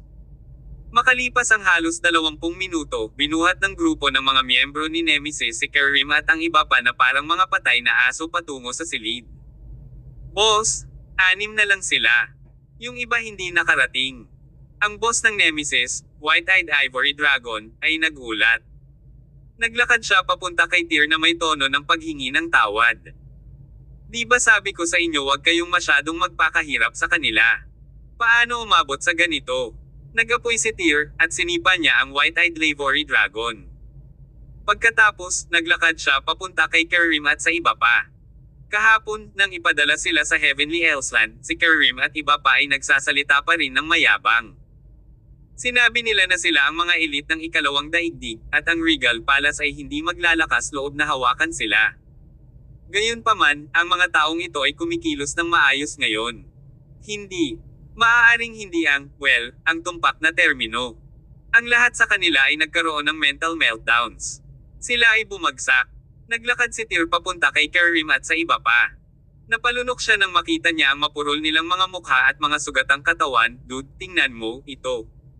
Tingnan mo kung ano ang ginawa ng iyong nemesis. Ipinadala ko sila sa iyong lugar upang libangin ang masasarap na alak at pagkain. Tingnan mo ang iyong sarili. Tingnan mo ang mga itong mga bata, halos mabugbog na kayo sa labas ng kanilang talino. Look at this guy. Both of his legs are broken. Maaayos ba ang legs niya? Itong isa dito, sobrang dominante ang tattoo niya. Sino sa inyo ang mabisyo? How could you cut out his tattoo? And this one? Turo ni Tyr kay Kerim.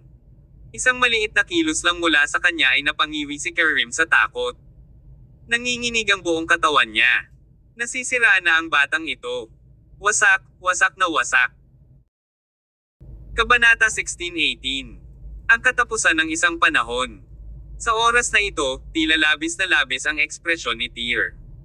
Si Clifford at ang iba pang nasa gilid ay nabigla sa kanyang pagganap. Pagkaraan ng ilang sandali, tumingin si Tyr kay Emerson at sinabing, Agent Emerson, nakita mo ito para sa iyong sarili. Ito ay tiyak na isang pagkakamali. Hindi ko hiniling sa mga taong ito na tretuhin sila ng ganito. Sisiguraduhin kong para turuan sila ng magandang aral mamaya.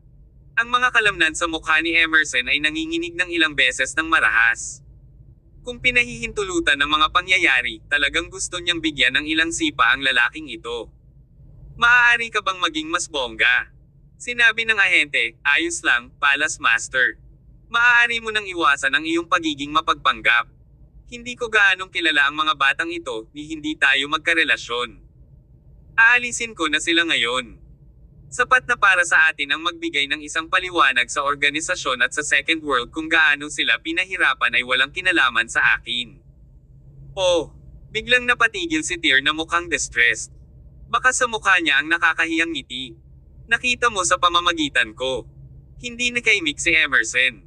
Palace Master, kung wala nang iba pa, dapat na akong umalis. Paano kung manatili sa tanghalian?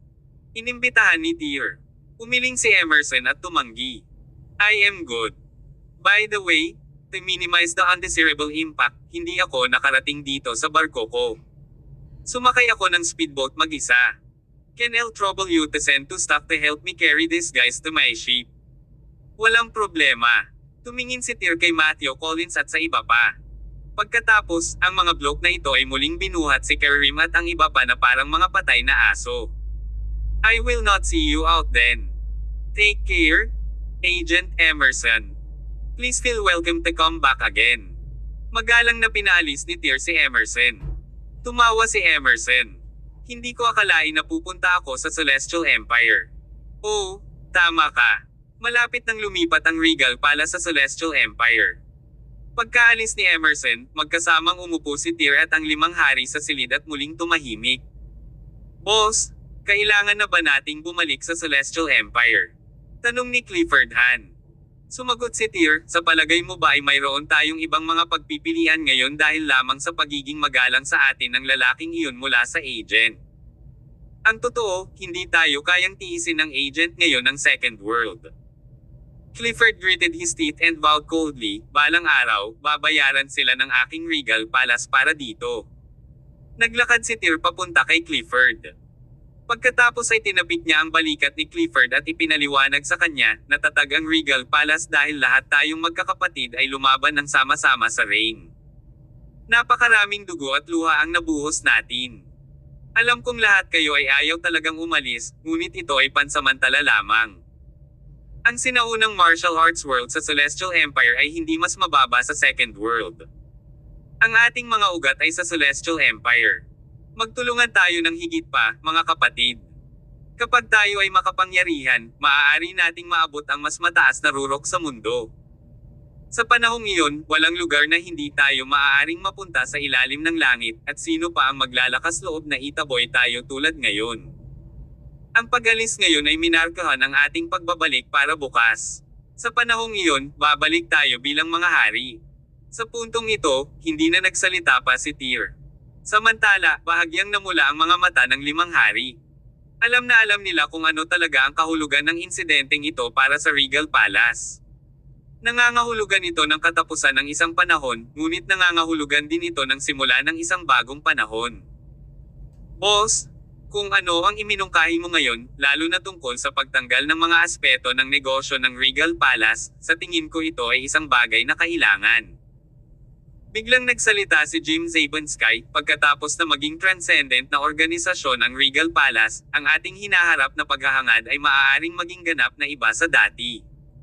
Ang pera at kapangyarihan mula sa mortal na mundo ay walang silbi sa atin.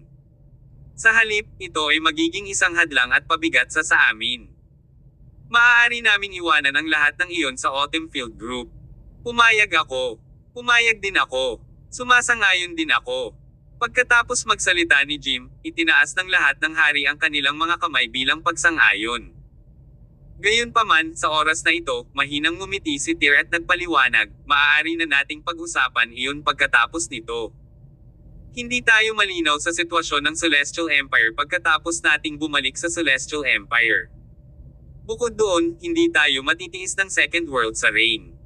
Kapag bumalik tayo sa Celestial Empire, hindi hahayaan ng sinaunang martial arts world na maging madali ito. Pagkasabi niya noon ay natahimik na naman ang mga tao. Boss, mahihirapan ba tayong bumalik sa Celestial Empire? Tanong ni Juan Yates. Wala akong ideya, sagot ni Tyr. Ngunit may ilang bagay na tiyak. May 2 bagay na kailangan nating gawin bago tayo umalis. Una, kailangan nating makuha ang opisyal na pagkilala sa Celestial Empire. Pangalawa, kailangan nating makuha ang pagkilala sa mga creed sa sinaunang martial arts ng mundo. Parehong ang mga autoridad at ang creeds. Lahat ng 5 hari ay nanatili sa reign sa lahat ng mga taon na ito. Hindi sila kailanman nakipag-socialize bilang bahagi ng isang komunidad sa Celestial Empire tulad ng Tyr. Sa makatuwid, wala silang gaanong alam tungkol sa Celestial Empire gaya ng alam ni Tyr.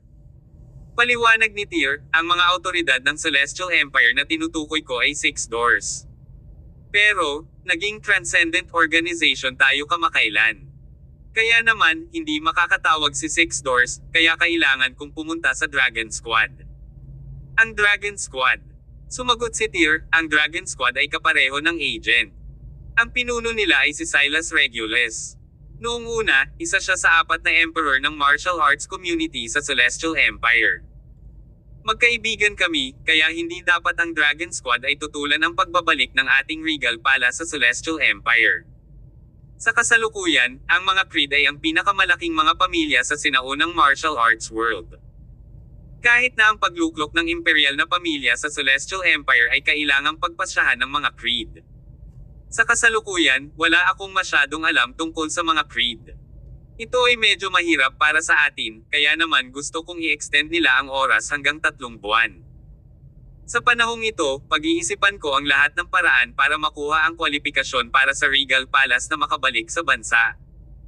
Kayo rin, magagamit ninyo ang 3 buwan para kumpletuhin ang mga pagsasaayos at ibigay ang lahat ng uri ng negosyo at kapangyarihan sa mga autoridad.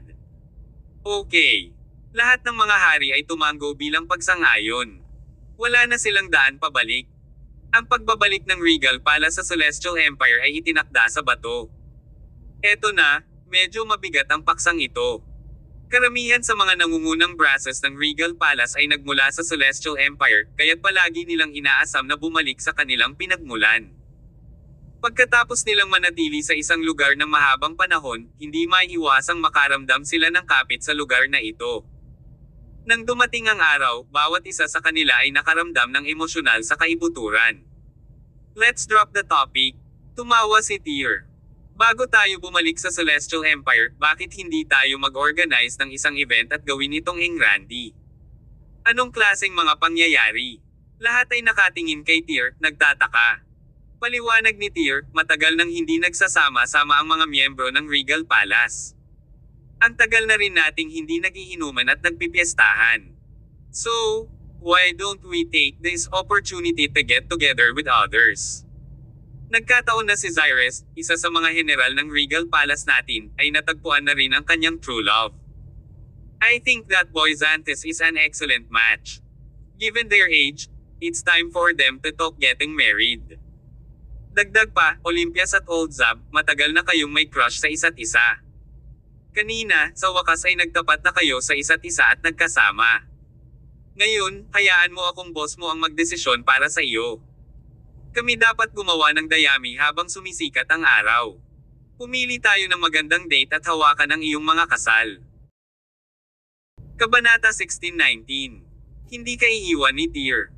Boss, hindi ba masyadong nagmamadali ang lahat ng mga tunog na ito? How can you act so impulsively? Ang white-eyed Lavery Dragon ay inilibot ang kanyang mga mata at napag-alitan. Walang kwenta ang kanyang kilos, para sa kanyang mga mata, sa una ay puti. Tyr chided, "Shut up. Ang isang lalaking katulad mo ay hindi kwalipikadong magkomento sa aking mga paraan ng paghawak ng mga bagay-bagay." Nataranta ang white-eyed Ivory Dragon. Hindi pwedeng makipagtalo dyan. Agad namang nagtaas ng kamay si Clifford na nakaupo sa gilid bilang pagsang-ayon dahil nag-aalala siya na baka single din ang tawag sa kanya ni Tyr. Samantala, pinagmasdan din ni Juan ang mga tugon ng iba bago itinaas ang kanyang kamay. Sumasang-ayon ako. Si Jim Zabanskay at Olympias White, parehong pangunahing tauhan ng kaganapan, ay nakaupo sa gilid at nakatingin sa isa't isa ng walang imak na dismaya. Tyr, you are not my mother.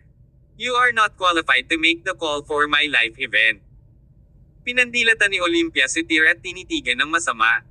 Hoy! Hindi ba para sa ikabubuti mo ang ginagawa ko? Pabayaan mo na lang ako. Biglang nawala ang mood ni Olympias at agad siyang tumakbo palabas ng kwarto. Nang makita ito, napatulala sina Tyr, Clifford, at iba pa. Kuya Zab, hindi naman pwedeng umibig sa iba ang suwail na babaeng ito, diba? O may ibang babae ka? Tanong ni Juan sa unang pagkakataon. Sinaman ang tingin ni Jim si Juan at sinimangutan, sa tingin mo ba naputol tayong dalawa sa iisang tela? Kung ganoon, bakit hindi mo siya dalidal iyan? Sinipa ni Tyr ang wheelchair ni Jim. Hinimok niya, kung hindi mo makumbinsi si Olympias ngayon at matagumpay na mag-propose sa kanya, Old Zab, huwag kang babalik para makita ako. Si Jim ay palaging ang uri ng dildali kapag ito ay mahilig magmahal, ngunit siya ay naging napaka mapagpasyahan sa pagkakataong ito. Minamaniobra niya ang kanyang wheelchair para habulin kaagad si Olympias. Nag-iisang nakatayo si Olympias sa tabing dagat. Ang simoy ng dagat ay humihip sa kanyang mahaba at pumapaypay na mga buhok. Natatakpan ng buhok niya ang halos buong mukha niya. Nakatingin sa dagat sa di kalayuan at sa kawin ng mga sigol na lumilipad sa kalangitan, bakas ng kalungkutan ang bumungad sa mukha ni Olympias na parang may iniisip. Pwede mo ba akong bigyan ng kamay? Sa likod niya ay ang boses ni Jim. May ilang putik sa kalsada sa unahan at ilang bato na hamarang sa mga gulong ng kanyang wheelchair. Lumingon si Olympias at tumingin kay Jim nang hindi kumikilos. Walang magawa si Jim. Sumenyas siya, at isang manipis na sinulid na konektado sa isang gintong karayom ang bumaril sa kanyang palso. Mabangis nitong tinusok ang isang malaking bato sa tabi ni Olympias. Hindi alam kung anong uri ng material ang ginawa ng thread na ito, ngunit ito ay napakatigas. Hinailan ni Jim ang manipis na sinulid at dahan-daang inilapit ang wheelchair kay Olympias. Napakagulo mo. Sa wakas ay hindi na makatingin pa sa malayo si Olympias. Lumingon siya kay Jim at itinulak ang kanyang wheelchair sa dalampasigan. Umihip ang simoy ng dagat at ginulo ang kanilang buhok. Umabot si Jim at hinawakan ang kamay ni Olympias na nakapatong sa kanyang wheelchair. Aniya, Olympias, mukhang abala ka. Tungkol ba ito sa Regal Palace na lumipat sa Celestial Empire? Nag-aatubili kang bumalik sa bansang iyon sa kaibuturan, hindi ba? Natahimik si Olympias. Nagpatuloy si Jim, ngunit alam mo rin ang sitwasyon ng Regal Palaces, at ang pagbabalik sa Celestial Empire ang tanging paraan para sa atin. Hindi mataas ang tingin ng ating organisasyon sa Second World. Gayunpaman, sila ay binubuo ng higit sa isang organisasyon. Ang kapangyarihan ng ikalawang mundo ay hindi natin kayang labanan. Sa way ni Olympias, alam mong hindi iyon ang iniisip ko. Kung gayon, pinag-iisipan mo ba kung dapat kang umalis sa Regal Palace? Si Olympias ay mukhang hinawakan ni Jim ang kanyang masakit na bahagi. Parang lalong napunit at natarante siya saglit. Kailangan pa ba yan? Ito ang tahanan mo. Ang mga tao dito ay ang tunay mong pamilya. Kahit anong mangyari, ang mga kapatid mo ang sasamahan at haharap sa mga bagay na kasama mo. Ako lang sa buong Regal Palace ang nakakaalam ng nakaraan mo. Kahit ang amo ay walang kamalay-malay, ako lang ang nakakaintindi ng nararamdaman mo, at lahat ng bitterness mo lang ang maisa-share mo sa akin. Let bygones be lumipas pagkatapos bumalik sa Celestial Empire, kaya paano kung kailangan mong harapin itong muli? Huminga ng malalim si Olympias. Medyo naluluha na siya sa sandaling ito. Ang babaeng ito ay kilala bilang numero 1 babaeng powerhouse sa Regal Palace. Ang isang masamang babae sa posisyon bilang isa sa 5 hari sa Regal Palace sa kanyang lakas ay talagang lumuha sa sandaling ito. I can't forget it. At ayaw ko na itong harapin muli. I hate them, sabi ni Olympias. Pag-aliw ni Jim, lahat ng tao ay may kanya-kanyang karanasan. Hindi ba't ang mga karanasan mo ay halos katulad ng sa amo? Noon, inabandona siya ng kanyang pamilya at ginawa pa siyang pulubi, ngunit nagawa niyang umakyat muli, di ba? Siya ay higit pa sa pag-akyat.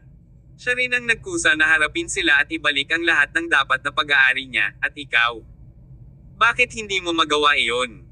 Pumikit si Olympias. Hindi mabilang na alaala ang sumagi sa kanyang isipan. Isang patak ng kristal na luha ang tumulo mula sa gilid ng kanyang mga mata. Kahit gaano kalakas ang hitsura ng babaeng ito sa labas, gaano man siya kadominant, babae pa rin si Olympias. Nakikita mo ba ang kawan ng mga sigol na lumilipad sa malayo? Tinuro ni Jim ang dagat sa di kalayuan. Sa oras na ito, mayroong isang grupo ng mga sigol na lumilipad sa kalangitan. Sinabi ni Jim, kapag ang isang kawan ng mga sigol ay lumipad patungo sa asul na kalangitan, na pumailang lang sa ibabaw ng dagat, hinding-hindi sila mawawala ng landas kapag kasama nila ang kanilang mga kasosyo. Ang mga ibong ito ay hindi kailanman makakaalam ng takot pati ang dagat. Ngunit, kapag ang isang sigol ay nahulog sa linya, ito ay walang patutunguhan at sa huli ay tuluyang mawawala sa dagat, hanggang sa ang pagod ay pumalit sa kanyang katawan, at ito ay namatay dahil sa pagod. Parang may nahuli si Olympias sa sinabi ni Jim. Dahan-dahan siyang yumuko, niyakap si Jim mula sa likuran, at sinabing, pero, natatakot ako. Huwag kang matakot. Kinuha ni Jim si Olympia sa kanyang mga bisig at masuyong hinalikan ito sa kanyang mga labi. Ito ay isang halik na maaaring tumagal hanggang sa katapusan ng oras. Hindi alam kung gaano katagal ang lumipas bago nagatubili na humiwalay ang dalawa. Magiliw na tiningnan ni Jim si Olympias at nangako, Olympias, magtiwala ka sa akin.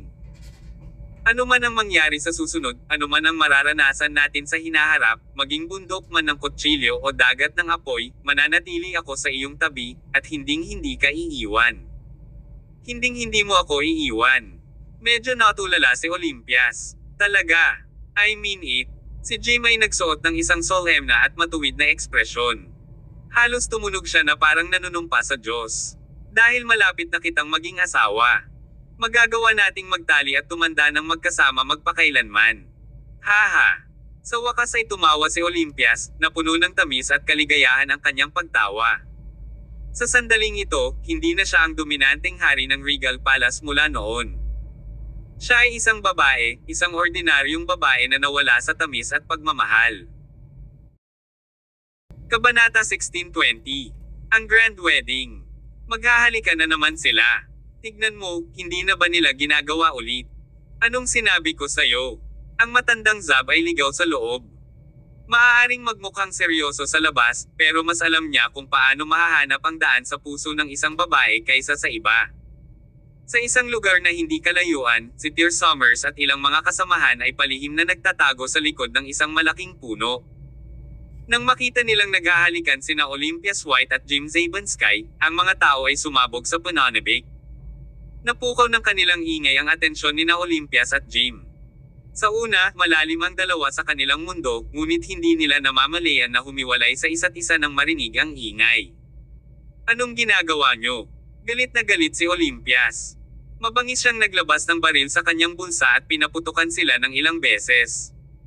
Nang pinaputukan sila ng mga bala, si Tyr at ang iba pang nanunuya sa kanila ay nagsimulang pawisan at tumakas sa lahat ng direksyon. Hoy! Hindi ka ba masyadong nagiging malupit sa amin? Paano mo itututok ang baril sa mga tao mo? Hindi sumagot si Olympias. Nagpaputok na lang siya ng isa pang putok sa direksyon nila. Galit na galit ang babaeng ito na halos gusto na niyang magbato ng granada noon. Dahil sa lakas ni Tyr at ng iba pa, karamihan sa mga thermal weapon ay hindi nabanta sa kanila. Natural, naglakas loob si Olympias na barilin sa kanila na may gayong kawalang ingat dahil alam na alam niya iyon. Si Tyr at ang iba ay hindi nang ahas na manatili doon habang sila ay tumakas. Sa dalampasigan, muling nagyakapan sina Olympias at Jim at bumalik sa kanilang mundo. Nakatakda na ang kasal sa pagitan ni Olympias at Jim. Walang problema sa pagitan ni Cyrus at Xantes. Ang dalawang ito ay matagal nang umibig. Iyon lang ang naitulong ni Tyr sa kanila bilang kanilang amo. Pag-aayos at pagdaraos ng kanilang kasal para sa kanila. Nang sumunod na mga araw, abala ang buong Regal Palace para tumulong sa paghahanda ng kasal para sa dalawang mag-asawa. Ito ay isang masayang kaganapan para sa organisasyon, at dapat itong isagawa sa isang masiglang paraan. Kasabay nito, bumalik din sa Heavenly Island ang lahat ng top brasses mula sa iba't ibang bahagi ng mundo at lahat ng antas ng buhay. Nais ng lahat na dumalo sa engranding kasalan ng mga hari at general ng Regal Palace. Habang ang mga kamakailang international business partner at kaibigan ng organisasyon ay sumugod din sa punong tanggapan ng Regal Palace bilang mga bisita sa kasal.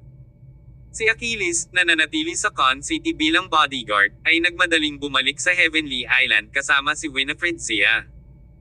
Sa madaling salita, ito talaga ang pinakadakilang event na idinaraos ng Regal Palace matapos nitong sirain ang Shadow Totem at naging numero 1 internasyonal na organisasyon. Kasabay nito, ito rin ang naging paraan ng organisasyon para magpaalam kay Rain. Sa umaga ng kasal, ang napakalaking isla ay pinalamutian ng mga ilaw at kulay. Napuno ng joyful vibes ang hangin. Ang kasal ay ginanap sa isang damuhan sa hilagang bahagi ng Heavenly Island. Si Jim at Xantes, nakasuot ng suit, ay nakatayo doon at nakatingin kina Olympias at Cyrus na naka-wedding gown mula sa malayo. Sa dalawang babaeng ito mula sa Heavenly Island, isa sa kanila ay mainitin ang ulo na parang lalaki. Samantala, ang isa naman ay laging tinatakpan ang kanyang katawan ng kadoko, na ikinasindak ng mga tao sa unang tingin. Gayunpaman, sa sandaling isuot nila ang mga damit pangkasal, pareho silang kaakit-akit at kaakit-akit. Pinatugtog ang mainit na musika. May helicopter na umaaligid sa ere at nagwiwisik ng mga talulot ng rosas mula sa itaas. Si Tyr at ang kanyang mga kapatid ay nakatayo sa likod ni Xantes at Jim bilang pinakamahusay na mga lalaki ng nobyo. Udyok ni Tyr, Xantes at Oldzab, nasa harapan mo na ang magaganda mong mga nobya. Bilasan mo at pumunta ka na dyan. Kaya naman, pinaandar ni Jim ang kanyang wheelchair kasama si Xantes patungo kina Olympias at Cyrus. Sa ilalim ng mapagbantay na mga mata ng karamihan, inilagay ni Jim at Xantes ang mga singsing na diamante kina Olympias at Cyrus, ayon sa pagkakabanggit. Ang dalawang mag-asawa ay pumasok sa bulwagan ng kasal sa mismong sandaling ito. Matagumpay na natapos ang engranding kasal sa basbas ng lahat ng miyembro ng Regal Palace. Sumunod na nagsimula ang labanan nila ng alak sina Tyr at ng iba pa. Lahat sila ay medyo abala sa mga nakaraang taon. Matagal-tagal na rin silang excited gaya ngayon. Sa araw na ito, lahat sila ay masaya. Umiyak pa sila sa gitna ng kanilang pagtawa. Maraming tao ang nakatulog pagkatapos nilang tumulo ang kanilang mga luha, ngunit may mga malabong ngiti sa kanilang mga mukha nang sila ay nadula sa Slumberland. Sa buhay na ito, hindi kailangan ng isang tao na maging mayaman at sikat, ngunit magkaroon ng isang grupo ng mga kaibigan sa paligid nila kapag sila ay nahulog sa ilalim ng bato at isang tao upang samahan sila sa pag-aaksaya. Sa ikatlong araw pagkatapos ng kasal, bumalik si Tyr sa Celestial Empire kasama si Winifred. Pagkatapos nito, kailangang ayusin ni Tyr ang lahat sa loob ng 3 buwan para makabalik ang Regal Palace sa Celestial Empire nang walang anumang problema. Pagkatapos bumalik sa Celestial Empire, nanatili siya sa Con City sa loob ng 2 araw. Gumugol siya ng kalidad ng oras kasama ang kanyang asawa at 1 mga anak. Nang maglaon, umalis si Tyr sa Hilaga at tumungo sa Harbor City. Ang lungsod na ito ay kung saan naroon ang punong tanggapan ng Six Doors. Sa parehong courtyard sa Harbor City, ang lahat sa loob ng estate ay nanatiling hindi nagbabago. Gayunpaman, iba ang may-ari ng looban na ito. Dati, para makasama si Silas Regula sa kampo ni Dalton para labanan ang Red Moon Institute, personal na pumunta rito ang Mad King para makipagkita kay Silas. Nakalulungkot, nagkaroon ng malaking away ang dalawa dahil hindi sila magkasundo sa mga ideolohiya ng isa't isa. Sa sobrang galit, binunot ni Dalton ang paboritong puno ng banyan ni Silas. Nang maglaon, nabunyag na ang mga matandang kaibigan na ito ay talagang naglalagay ng isang palabas para sa kanilang mga kaaway. Sa unang lugar ng puno ng banyan ay nakatayo ang isang maliit na saplan. Isa itong plum tree dahil ang bagong Lord of Six Doors ay hilig sa plum, kaya pinalitan ito ng plum tree saplan. Ang dating may-ari ng courtyard na ito ay nagbago rin mula sa War Emperor hanggang sa kasalukuyan Andos Dragon. Bago ang sapling na ito, si Andosk ay may hawak na watering can sa kanyang kamay habang dinidiligan niya ang plum sapling. May kumatok sa pintuan ng courtyard bago pumasok sa bakuran ng isang lalaking nakasot. Panginoon ko, nandito na si Tyr. Pagkapasok ng lalaki ay agad itong nagsumbong. Ibinaba ni Andosk ang watering can sa kanyang kamay at pinagsabihan ang lalaki, bakit Tyr ang tawag mo sa kanya? Sa tingin mo ba pwede mo na lang siyang tawagin sa pangalan niya? So casually. Wala kang manners. You should address him as King Summers. Nagmamadaling tumango ang lalaki bilang pagsang-ayon. Kumaway si Andosk at sinabing, sa wakas, nandito na siya. Sumabay ka na ngayon at imbitahan siya. Roger yan. Pumasok si Tyr mula sa pinto makalipas ang ilang minuto at tumingin kay Andosk. Matapos makuha ng matandang ito ang kanyang inaasam-asam na posisyon bilang Panginoon ng 6 na pintuan, hindi na siya naging masigasig sa walang katapusang sigasig tulad ng dati. Sa kabaligtaran, ang mga buhok sa kanyang mga templo ay naging pilak. Mukhang mas matanda siya kaysa dati. Kapag ang isang tao ay nasa mataas na posisyon, maaaring hindi siya maipagmamalaki at kontento gaya ng iniisip ng iba. Sa halip, mas mataas ang posisyon, mas mabigat ang responsibilidad. Dahil si Andosk ay ginawang Lord of Six Doors, palagi siyang abala sa mahahalagang bagay at napaka-busy. Kung papipiliin siyang muli, marahil ay hindi niya hinanggad ang posisyon ng Panginoon.